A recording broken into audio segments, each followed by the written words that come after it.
Now, for both of these phones, what I want to do is I want to talk about productivity.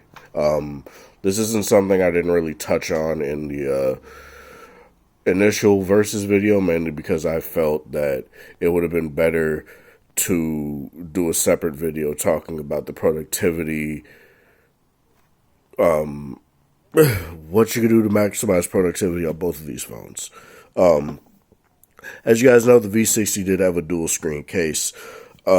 Really nice. Unfortunately, I don't know what happened or when this happened, but my V60's USB-C port is shorted a little bit. I can still charge the phone at least, but I can't do anything with the dual screen case.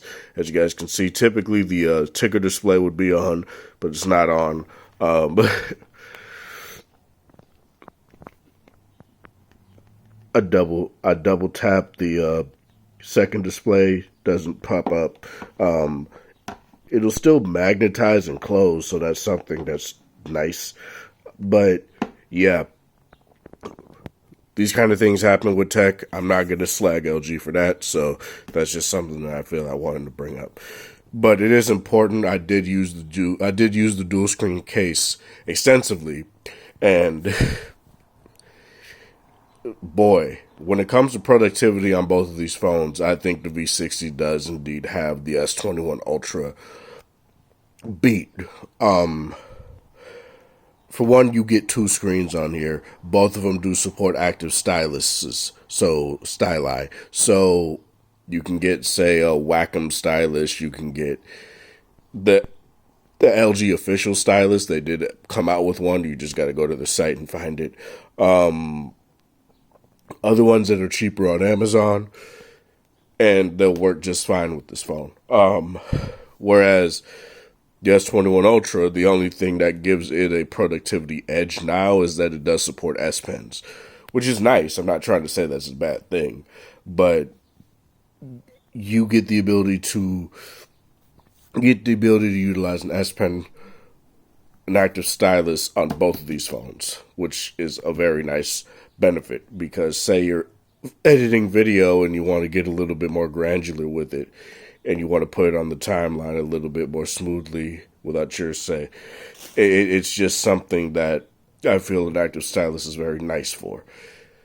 Say you want to draw, but you also want to do other stuff while you're drawing. Crap keeps getting on that telephoto lens. You can watch a video on one display on the V60 while drawing on the other. It has the same points of I forgot what the fuck they call it. Articulation, I think? No, not articulation. I don't remember.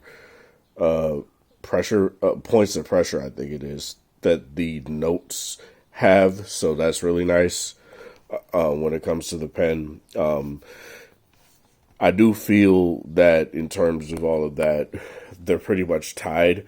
Obviously, when you get the newer S Pen that is meant for this phone, you will be able to do stuff like all the Bluetooth actions. You just can't really do that now. I don't think you were able to do any of the Bluetooth actions on the Note 10's S Pen when I did indeed bring it over to the S21 Ultra. And what else really aside from that can you do on this phone? For one, when it comes to multitasking, I do feel like it's a very good benefit that you could have two apps split screened here and one main app here. Another thing is that you can video edit on one screen, and you can watch a video or play a game or do whatever on the other screen, and also render that video out as well. The 865 is more than powerful enough to handle things like that. So if you're like, oh, we get the 888 though.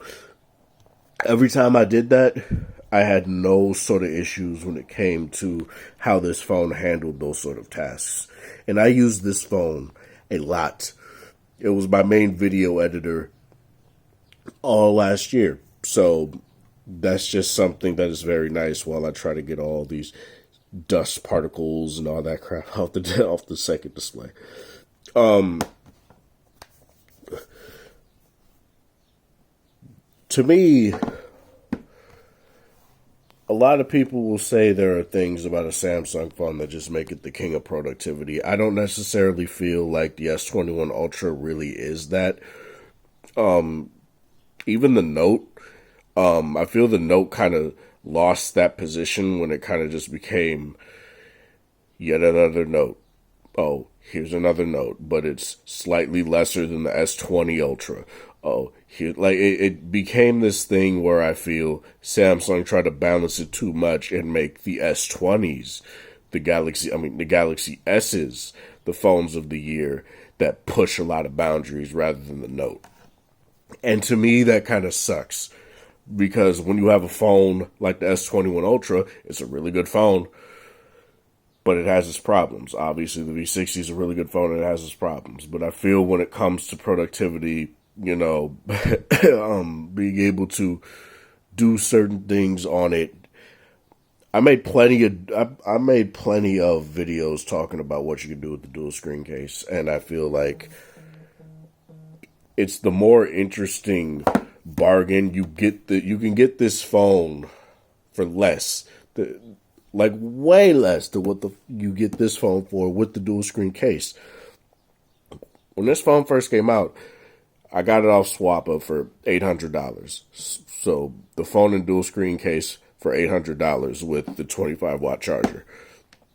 This phone on Swappa was $900, $1,000.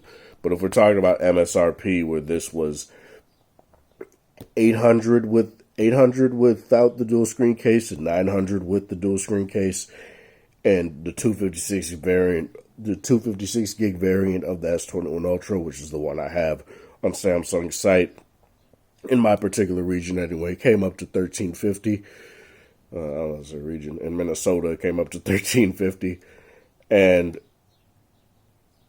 when I was able to use the dual screen case, I wanted to do more.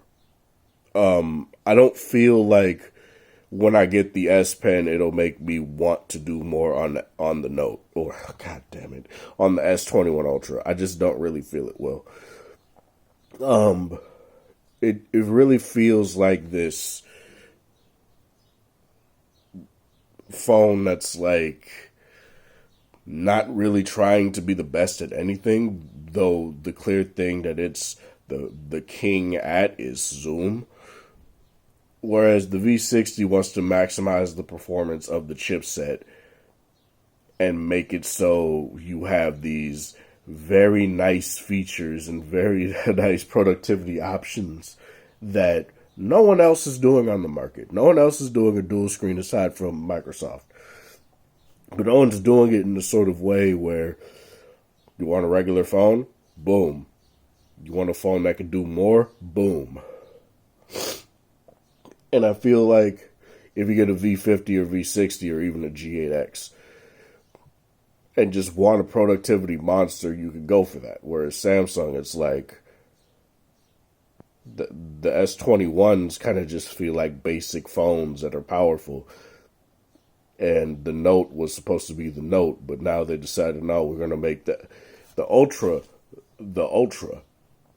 Even though it's not really, even compared to the Mi 11 Ultra now, the S21 Ultra isn't looking quite Ultra. So there's some things that are indeed important when it comes to these things. And I do feel like when you look at something like the V60 and the dual screen case, I feel like if you are for multitasking, sheer productivity, you want to flex the power of your phone,